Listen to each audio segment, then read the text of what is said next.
তফসিলমূলক সব আসনগুলো পরিণত হয় না, এখনও বিভিন্ন বিষয়গুলো এখনও পরিপূর্ণ হয় না।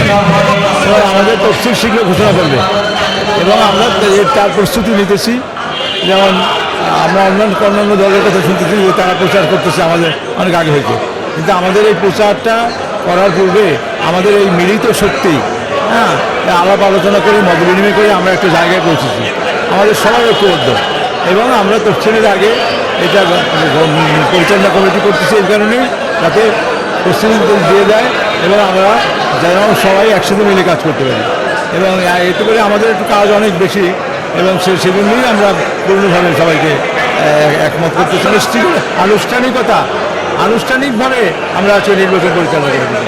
তফসিল দিলে পরে আমরা আইনের মাধ্যমে কাজ শুরু করতে পারবো। তফসিল না দেওয়ার পূর্বে আমরা বিচ্ছিন্নভাবে প্রচার করতে পারবো এবং পার্টির বিভিন্ন কথার বিষয়ে আমাদের অসুবিধা থাকলে একসাথে মিলিত হয়ে সমস্যার সমাধান করতে পারবো। তফসিল গেলে আমরা আইনের মধ্যে পড়ে গেলাম। এখন আইন ছাড়া অনেক আইন ছাড়া আমরা এখানে বসলাম। তফসিল করলে আমাদের বসতে হবে, কাজ করতে হবে, রাজনীতি করতে হবে সমস্ত আইনের মাধ্যমে।